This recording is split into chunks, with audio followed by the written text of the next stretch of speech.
Welcome to HTV devotional. Kanchipura దేవాలయ యాత్రలో భాగంగా ఈరోజు దర్శించుకోబోయే దేవాలయం శ్రీ వైకుంఠ పెరుమాళ్ దేవాలయం.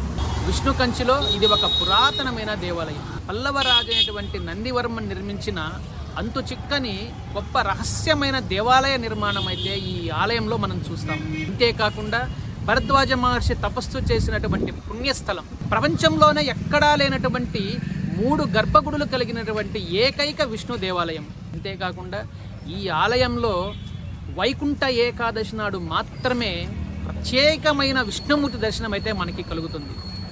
ఇలాంటి ఎన్నో ప్రాచుర్యమైనటువంటి ప్రాస్తిత్యం కలిగిన విశేషాలను ఈరోజు మనం తెలుసుకోబోతున్నాం.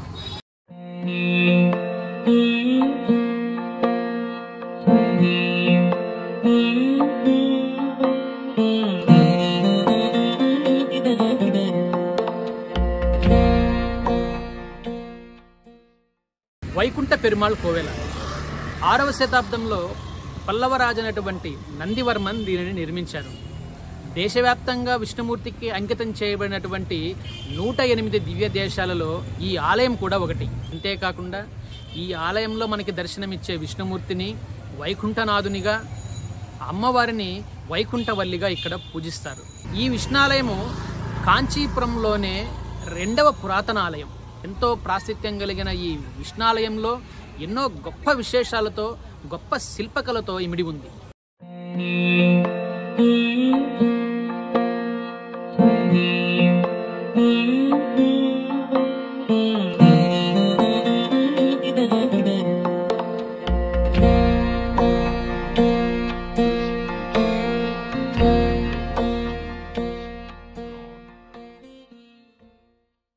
పల్లవరాజు అయినటువంటి నందివర్మన్ ఈ ఆలయంలో ఒక అంతు చిక్కని రహస్య నిర్మాణాన్ని అయితే చేశారు. ప్రపంచంలో ఎక్కడా లేనటువంటి, అంటే ఏ దేవాలయంలో కూడా మనం చూడని విధంగా ఈ ఆలయ నిర్మాణం అయితే ఉంటుంది.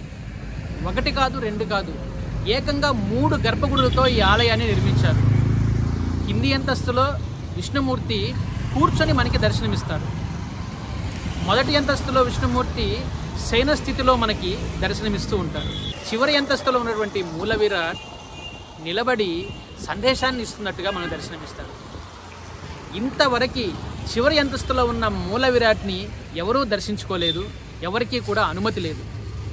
మొదటి అంతస్తులో ఉన్న మూల విరాట్ని మాత్రమే మనం దర్శనం చేసుకోగలం. అది కూడా వైకుంఠ ఏకాదశి నాడు మాత్రమే ఉదయం వేళల్లో భక్తులకి దర్శనానికి అనుమతి దొరుకుతుంది.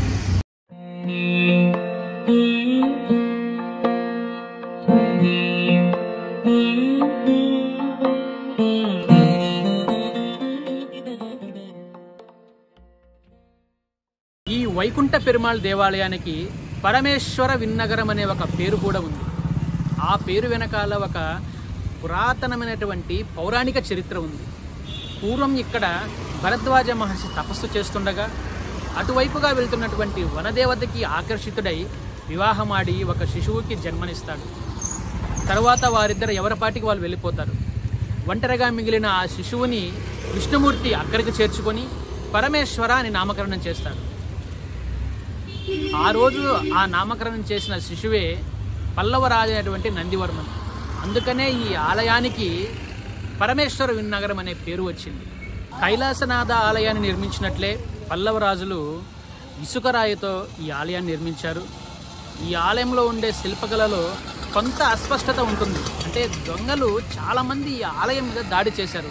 అందుకని శిల్పకళలో కొంచెం విరిగిపోయినట్లు, పాడిపోయినట్లు మనకు కనిపిస్తూ ఉంటాయి. అదేవిధంగా ఆలయంలో విష్ణుమూర్తి చరిత్రతో పాటు నందివర్మన్ రాజ్య పరిపాలనకు సంబంధించినటువంటి చరిత్రను కూడా శిల్పరూపంలో చెక్కబడినటువంటి ఏకైక దేవాలయం. అంటే భగవంతుని చరిత్రే కాదు, భక్తుని చరిత్ర కూడా ఇక్కడ మనకి దర్శనమిస్తూ ఉంటుంది.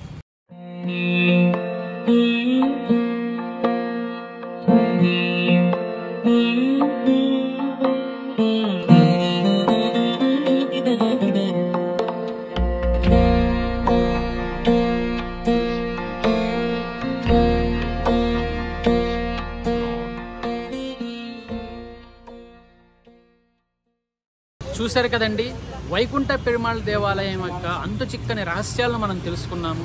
ఆలయం యొక్క గొప్పతనము, దానికి సంబంధించిన పౌరాణిక చరిత్రను కూడా ఈరోజు మనం తెలుసుకున్నాము. ఇలాంటి ఎన్నో పురాతనమైన దేవాలయాల్ని మీ ముందుకు తీసుకొచ్చే ప్రయత్నం మా హెచ్టీవీ ఎప్పుడూ చేస్తూనే ఉంటుంది. మా ఛానల్కి సంబంధించిన నోటిఫికేషన్స్ మీకు రావాలంటే మా ఛానల్ని సబ్స్క్రైబ్ చేసుకోండి, వీడియోస్ని లైక్ చేయండి, షేర్ చేయండి.